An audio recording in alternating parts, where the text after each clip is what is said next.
Hey there, this is a Asus laptop. Model number is UX430U, very creative name. This particular model is a 14-inch. It has 1080p non-reflective screen, 8 gigs of RAM, 256 gigs of storage. It's a very nice model. And for any future reference anyone wants to take it apart, I'm going to show you now. Firstly, the T4 screw off a little handy that you can get offline. And you have 5 or 6 screws around the edges. Now, as I go around this laptop, you have to be very, very careful not to scratch it, because any scratches on this laptop will void your warranty, because people who, when you want to get it repaired, will know that it has been damaged. I've already taken apart most of these screws here. Now, when you take apart all these screws here, there are 2 hidden ones beneath the 2 bottom feet of the laptop.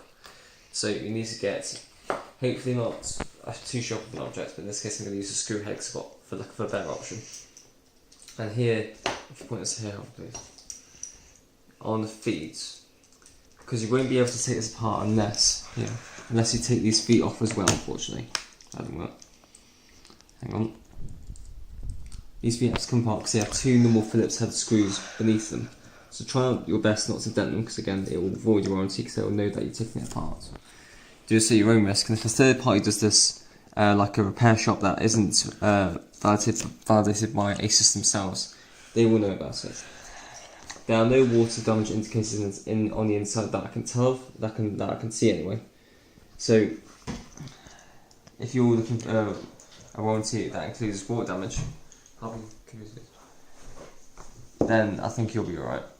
But I would recommend, like myself, get a third-party insurance, get insured by Asus themselves for any damages, and also make sure that you get them insured by, can you point it down there please? Get insured by a third party to make sure if you've got a second option in case that fails. So this little screw here is the normal Phillips head screw, and now it's beneath the feet here. I'll put the feet to the sides here. And now I'm going to get 2 just basic, very basic, not metal, plastic cards. And you're going to start from the front end where the laptop lifts up from, I'll show you now, this side here. And you're going to insert the card in the crease that is where, if I can do it again, let's see. Just find any gap as best you can around the side and try and insert a card in between and try not to damage the metalwork. Again, scratches, they'll know, insurance. Give me a minute, sorry.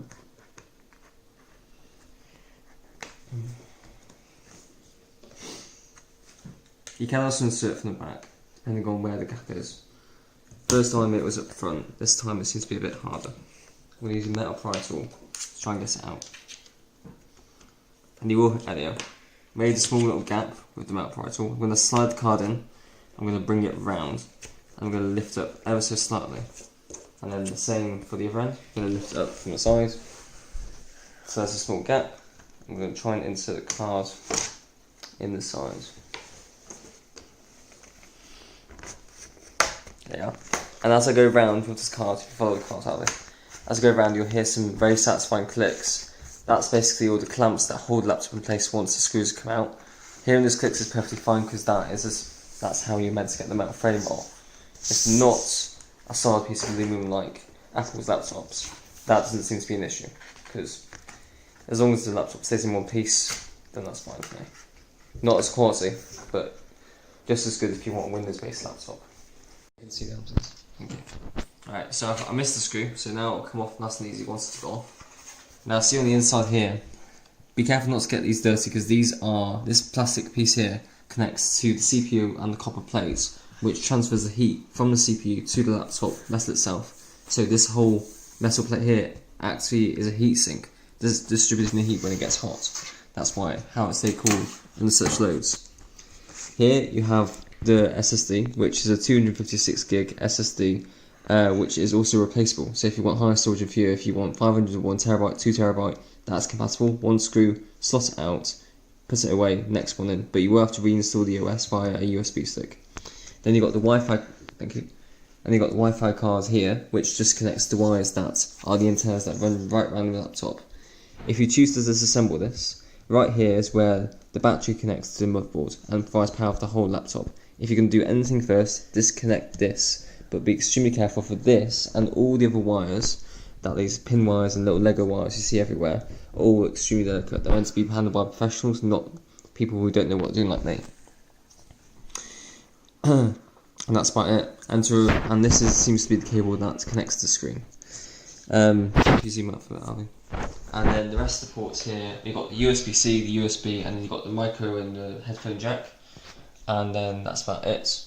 And to put it back on, it's same in reverse. And again, just be careful to make sure that when you line it up to put it back on, you give it a quick visual inspection. You clamp it down, hear some clicks, and you see that all the screw holes are in the right place.